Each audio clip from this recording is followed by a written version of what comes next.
Gue mau bongkar cerita gue yang ditangkap oleh segerombolan orang hitam berkacamata yang sok tahu. Tapi tahulah, para istri anime gue pun menyusun rencana untuk menyelamatkan gue. Setelah banyak persiapan, mereka berangkat dengan membawakan obat kuat buat gue untuk memperkuat tubuh gue. Para istri bertarung dengan sengit melawan segerombolan orang hitam tersebut. Di saat itu, istri-istri gue terpojok, gue pun bangkit, mata gue memerah, air mata gue keluar dengan deras, serta gue mengeluarkan aura mengintimidasi yang kuat. Semua orang tunduk di hadapan gue Meta.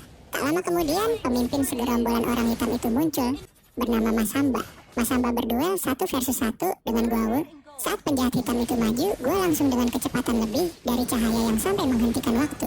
Tiba-tiba di belakangnya melancarkan tendangan, dia terhempas sangat jauh, lalu kembali sembari melancarkan tinjunya. Gue pun sontak menangkap dan membelokkan arah tinjunya. Kala itu, penjahat hitam itu putus asa di hadapan gue. Gue langsung mengakhiri masa hidupnya dengan melancarkan serangan.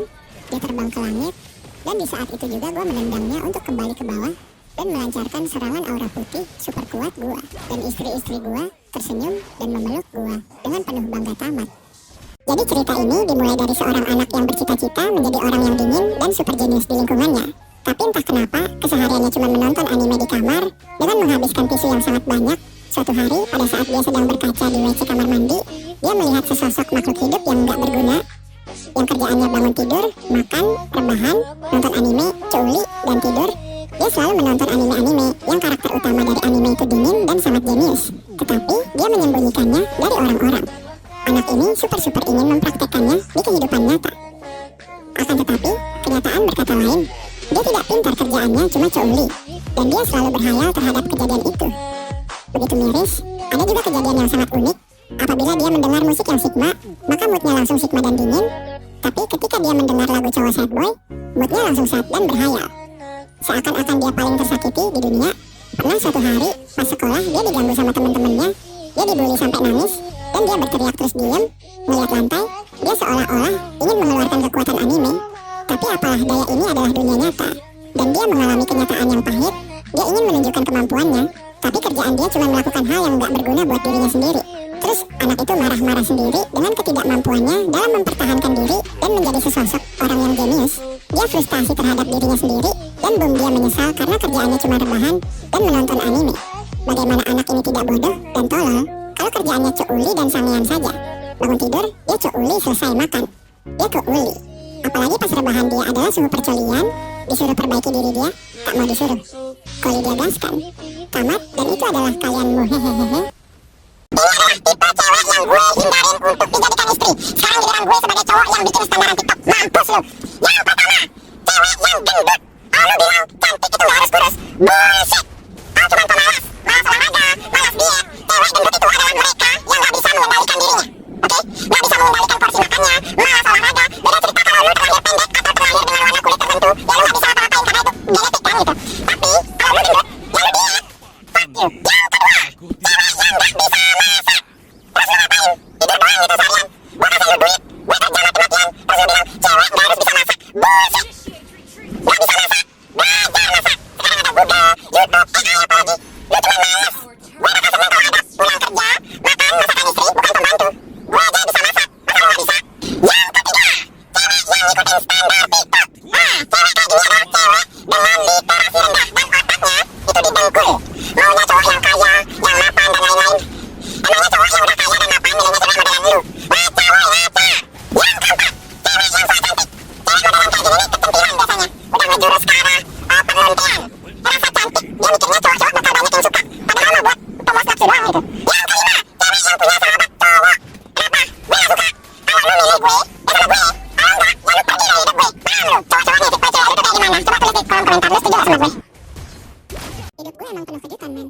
Lo tau kan, gue ini tipe cowok sad boy ganteng yang sukanya bikin cewek-cewek menatap gue dengan tatapan yang lope-lope, tapi gue tetap aja digandrungi cewek-cewek. Nah, ada satu cerita nih yang bikin gue ketawa ngakak sampai gue keluar muani. Kan gue lagi nongkrong di kantin sekolah sambil ngegame sama temen-temen. Tiba-tiba ada kakak kelas yang nyamperin meja gue, mukanya pucat banget kayak abis lihat setan. Dia nyariin kakak kelasnya, katanya disuruh ngumpulin tugas ke ruang kantor sekolah. Nah, dia ini polos banget, nanya ke gue yang jelas-jelas tampang cowok sad boy ganteng sekolah. Kakak ganteng, permisi, ruang kantor guru sekolah itu di mana ya? Tanyanya sambil gemeteran. Gue sih iseng aja, gue suruh dia ikutin gue bawa dia muter-muter sekolah. dari kelas 1 sampai kelas paling ujung.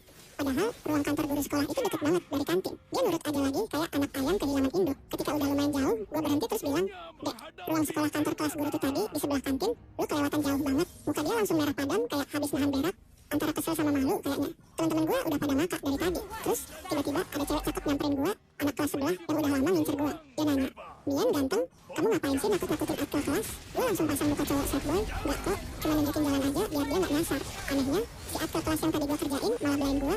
"Iya kak, Kak Mian ganteng tadi, udah baik kok, mau tuh nganterin saya." Gue sama teman-teman langsung tatap-tatapan, bingung sendiri. Setelah si cewek yang ngincer gue malah senyum ke gue sambil bilang, "Kamu emang beda ya cowok sad boy, Mian ganteng, nakal tapi tetap aja ada yang belain. Nah lu kan, soalnya cowok sad boy ganteng emang gak ada obatnya." Gue yang tadinya cuma niat ngerjain adik kelas, malah dapet pujian dari orang yang ngincer gue.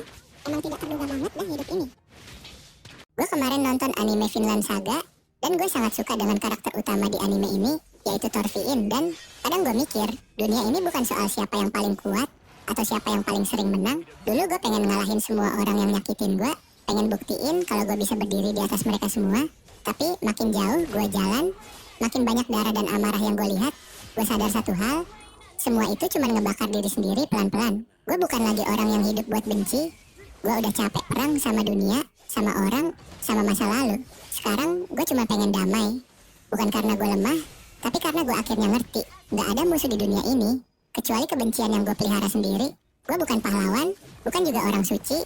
Gue cuma manusia yang belajar dari luka. Dari setiap rasa kehilangan, gue tumbuh, bukan buat balas dendam, tapi buat ngertiin. Dan mungkin itu arti sebenarnya dari jadi kuat. Bukan ngalahin orang lain, tapi ngalahin dirimu sendiri yang masih pengen nyakitin dunia. Gue udah gak butuh pedang lagi. Gue cuma butuh hati yang tenang. Dan kalau lo tanya sekarang, siapa musuh gue? Jawabannya simple, gue gak punya musuh.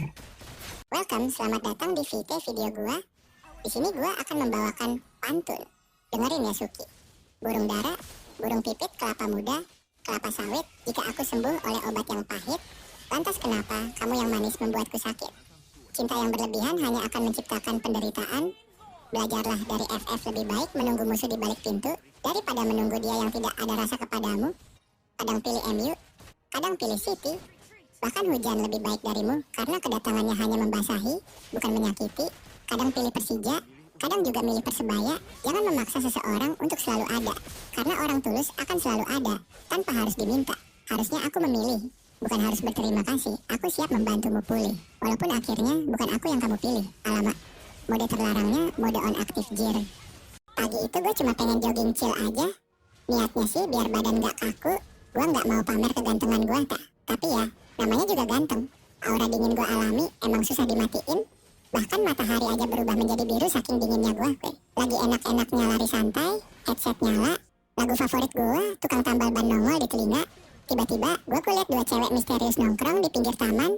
Satunya pakai hoodie item, vibe-nya kayak cewek misterius di anime yang nyimpen rahasia dunia. Satunya lagi rambut panjang.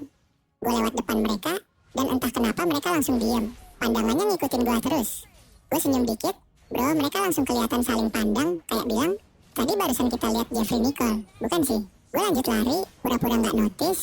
Padahal di dalam hati udah ketawa, kayak, yah aura ganteng gue bocor lagi. Jogging pagi berubah jadi main quest. Bro, awalnya cuma mau bakar kalori, malah dapet 2 NPC misterius yang kelihatannya siap jadi bagian plot hidup gue, Skullfire. Gue entah kenapa di bulan ini seneng banget karena anime One Punch Man yang gue udah tunggu hampir 5-6 tahun dilanjutin season 3-nya.